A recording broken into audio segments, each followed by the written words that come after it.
Assalamualaikum warahmatullahi wabarakatuh. Selamat bertemu kembali anak-anak Tanur kelas 5. Hari ini kita akan belajar memasuki subtema kedua ya anak-anakku. Kita masuk pada pembelajaran pertama dari buku tema 7-nya. Oke, kita langsung saja. Ya, ini ada gambar di halaman 77. Coba perhatikan gambarnya, itu tentang Pak Presiden pertama kita, yaitu Bapak Soekarno sedang membacakan proklamasi. Coba kita lihat tulisannya apa di situ. Bangsa Indonesia pernah mengalami masa penjajahan cukup lama. Selama penjajahan, bangsa Indonesia mengalami penderitaan. Oleh karena itu, bangsa Indonesia semangat untuk melepaskan diri dari penjajah. Namun usaha untuk memperoleh kemerdekaan ternyata tidak mudah. Ya, Indonesia harus melalui berbagai rintangan dan peristiwa sejarah yang perlu dicatat dan menjadi pembelajarannya. Sekarang kita lihat sebelahnya. Itu ada beberapa pertanyaan yang berhubungan dengan gambar tersebut ya. Baik, kita baca soal pertamanya dulu ya anak-anakku. Amatilah gambar pada halaman sebelumnya. Jawab pertanyaan berikut. Peristiwa apakah yang tampak pada gambar di atas atau di samping atau di halaman sebelumnya ya? Ini adalah gambar peristiwa pembacaan naskah proklamasi. Adakah hubungan peristiwa pada gambar dengan kemerdekaan bangsa Indonesia? Tentunya ada ya. Apakah dengan adanya peristiwa pada gambar negara NKRI terbentuk? Ya, betul. Dengan adanya peristiwa tersebut, maka terbentuklah negara NKRI yang berkedaulatan. Apakah dengan adanya peristiwa pada gambar, bangsa dan negara Indonesia terbebas dari penjajahan? Pada saat itu kita terbebas dari penjajahan, tapi tidak sepenuhnya terbebas ya.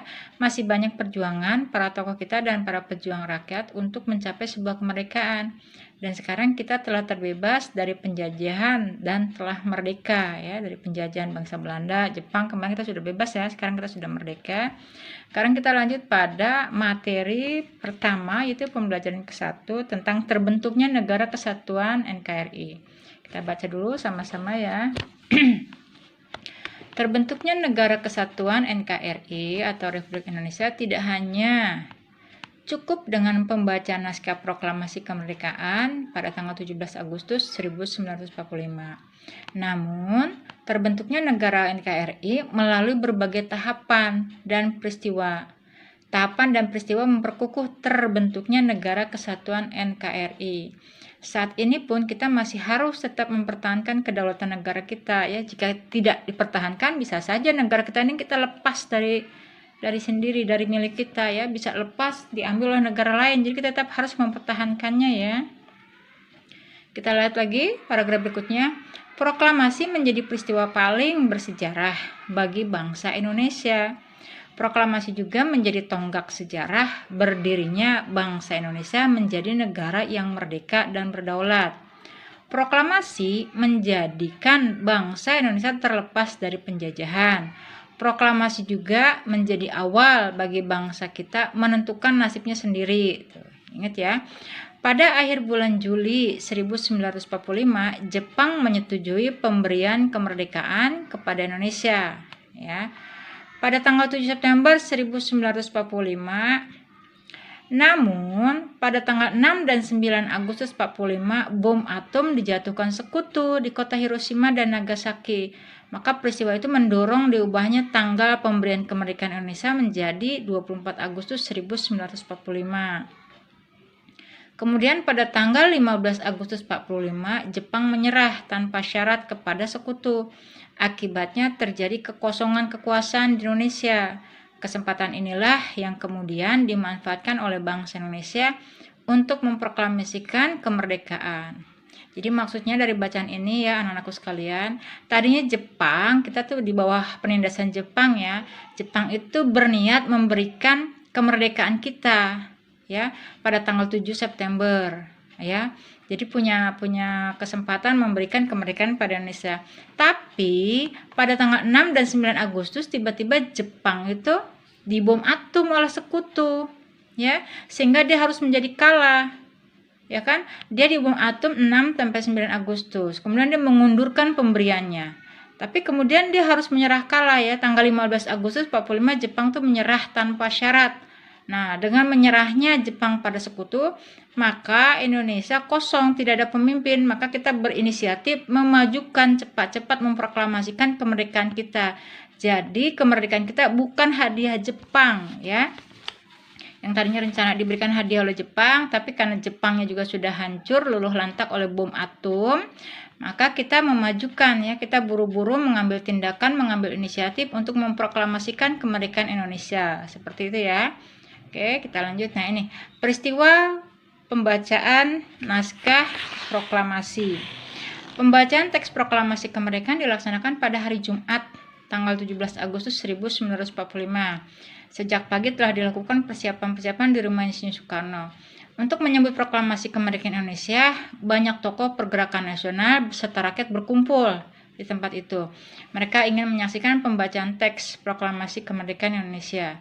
Sesuai kesepakatan yang diambil di rumah Laksamana Maeda, para tokoh Indonesia menjelang pukul 10.30 waktu zaman Jepang atau pukul 10 waktu Indonesia Barat telah berdatangan ke rumah Pak Karno. Mereka hadir untuk menjadi saksi pembacaan teks proklamasi kemerdekaan Indonesia.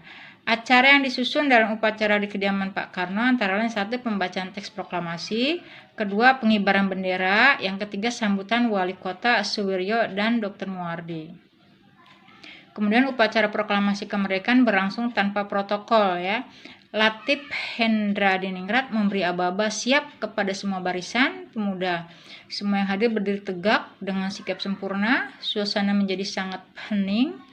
Insinyur Soekarno dan Dr. Andes Muhammad Hatta dipersilakan maju beberapa langkah dari tempatnya.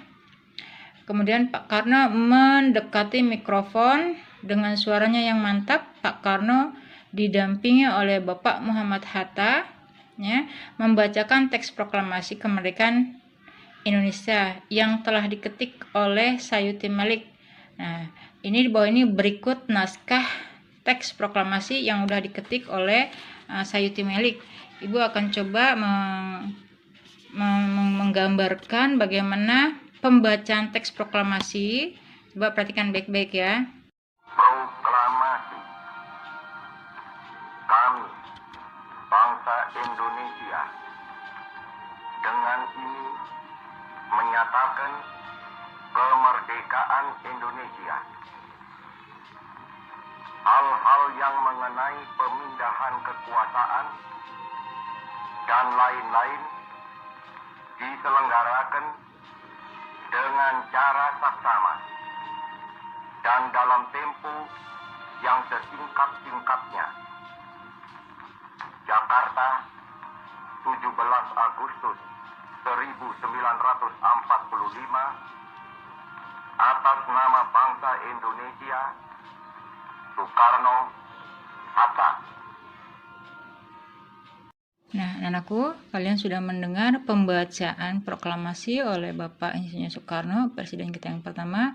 Maka kita lanjut pada halaman berikutnya, ya. Ini pengibaran bendera merah putih. Sesaat setelah pembacaan proklamasi kemerdekaan, agenda berikutnya dilanjutkan dengan upacara pengibaran bendera merah putih. Bendera merah putih ini dijahit oleh Ibu Fatmawati Soekarno. Kemudian Suhut mengambil bendera dari atas baki atau nampan yang telah disediakan dan mengibarkannya dengan bantuan Sudancho. Nah, Sudancho ini nama pangkat kemiliteran di Jepang, ya. Kita akan membuat pasukan yang dipimpin oleh Jepang, ya. Kita dibentuk beberapa pasukan Jepang yang bernama Latif Hendra Diningrat. Kemudian sang merah putih mulai dinaikkan dan hadirin yang datang bersama menyanyikan lagu Indonesia Raya. Bendera dinaikkan perlahan-lahan menyesuaikan syair lagu Indonesia Raya sesuai pengibaran bendera merah putih. Acara dilanjutkan oleh sambutan dari Wali Kota Suwiryo dan Dr. Muwardi. Kemudian coba kita lihat kita diskusikan beberapa pertanyaan berikutnya. Berdiskusilah dengan teman sebangkumu. Ya, apa judul bacaan di atas? Nah, judulnya ada di sini, ya, pengibaran bendera merah putih. Selanjutnya yang kedua, apa isi bacaan yang paling menarik? Nah, yang paling menarik adalah pengibaran merah putih untuk pertama kalinya dan diperdengarkannya lagu Indonesia Raya untuk pertama kalinya. Itu yang menarik, ya, menurut Ibu, ya. Kemudian ayo berlatih. Kita mencari kosakata baru di sini ya. Kosakata baku adalah merdeka, artinya bebas dari penjajahan. Kemudian ada kata proklamasi. Proklamasi itu artinya pemberitahuan atau pengumuman kepada seluruh rakyat tentang kemerdekaan. Kemudian kosakata yang tidak baku, baki. Tidak baku ya, baki atau nampan. Sodanko, itu pangkat dalam kemiliteran Jepang ya. Sekarang tidak dipakai ya. Itu hanya nama pangkat dalam kemiliteran Jepang. Jadi pada zaman Jepang kita banyak membentuk pasukan juga ya. Kita lanjut. Kita lanjut pada halaman menulis. Ayo menulis, kapankah teks proklamasi kemerdekaan dibacakan? Tanggal 17 Agustus 1945. Di mana dibacakannya? Di depan rumah Insinyur Soekarno, tepatnya di Jalan Pegangsaan Timur nomor 56 Jakarta. Siapa yang menyusun dan membuat teks proklamasi kemudian yang membacakannya? Yang menyusunnya itu Pak Karno, Pak Hatta, dan Ahmad Subarjo. Kemudian dibacakan oleh Bapak Insinyur Soekarno. Siapa saja tokoh yang hadir pada acara proklamasi? Banyak ya. Ada Pak Karno, Pak Hatta, Ahmad Subarjo, Ki Hajar Dewantara, Dr. Muwardi, A. Maramis, dan tokoh-tokoh dari PPKI ya. Bukan PKI tapi PPKI. Panitia Persiapan Kemerdekaan Indonesia. Mereka semua hadir ya. Kemudian, apa saja susunan acara yang dilakukan pada pembacaan teks? Susunan acaranya yang pertama, pembacaan teks, kemudian pengibaran bendera, dan ditutup dengan sambutan Wali Kota Suwiryo dan Dr. Muwardi. Kita lanjut halaman berikutnya. Nah, kita akan belajar tentang kalor, ya, suhu benda. Sebelumnya, kita baca dulu materi yang di atas. Kita tahu bahwa teks proklamasi dibacakan pada pukul 10 WIB. Bagaimana kira-kira cuaca dan suhu pada saat itu? Apa yang kamu rasakan saat ini pada pukul yang sama, yaitu pukul 10. Nah, pukul 10 cuacanya agak-agak panas ya, tapi tidak terlalu panas. Suhu udara yang kita rasakan sangat terpengaruh oleh sinar matahari. Jika intensitas sinar matahari tinggi, suhu udara pun akan tinggi. Sebaliknya, jika intensitas sinar matahari rendah, maka suhu udara pun akan rendah. Hal tersebut yang mempengaruhi perpindahan kalor atau panas secara radiasi dari sinar matahari. Sekarang ada judul kalor mengubah suhu benda. Kalor diidentifikasikan atau kalor didefinisikan sebagai energi panas yang dimiliki oleh sebuah benda. Secara umum, mengetahui adanya kalor yang dimiliki oleh benda dapat dilakukan dengan cara mengukur suhu benda tersebut. Jika suhu benda tinggi, kalor yang dikandung oleh benda juga besar. Sebaliknya, jika suhu benda rendah, kalor yang dikandung juga bendanya akan kecil. Kalor yang dimiliki oleh suatu benda bisa berubah-ubah, bisa naik, bisa turun. Karena kalor dapat berpindah dari suhu yang tinggi menuju suhu yang rendah. Nah, ya. Ini contoh air panas dicampur dengan air dingin, maka udaranya hangat ya. Contoh bahwa kalor dapat mengubah suhu benda. Air panas memiliki suhu tinggi, air dingin memiliki suhu rendah, kemudian dicampurkan, maka menghasilkan suhu baru yang rendah ya. Nah, ini ada beberapa percobaan menyelidiki kalor dapat mengubah suhu benda. Pertama ada cerek, ada kompor, kemudian air. Cara kerjanya tuang air ke dalam cerek, letakkan cerek di atas kompor, nyalakan kompornya, amati apa yang terjadi. Yang terjadi tentunya airnya matang ya, menguap, panas, mendidih. Saat air dipanaskan, air yang semula dingin atau bersuhu rendah menerima panas dari kompor melalui ceret atau teko ya. Maka air menerima panas, lama-kelamaan air menjadi mendidih atau suhunya meningkat gitu ya. Tinggal diisi di sini ya. Kesimpulannya, makin besar energi panas yang diterima air, makin besar pula kenaikan suhu pada air.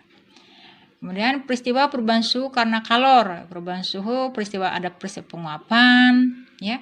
Karena panas dari kompor, kemudian mendidih airnya, maka dia akan menguap airnya ya. Peristiwa mencair. Nah, mencair ini suhu rendah ya. Tadinya bentuknya balok, bisa jadi mencair malah. Misalnya mentega yang balok, yang beku kita taruh di atas penggorengan kemudian dipanaskan oleh api kompor, jadi mencair atau meleleh mentega tersebut.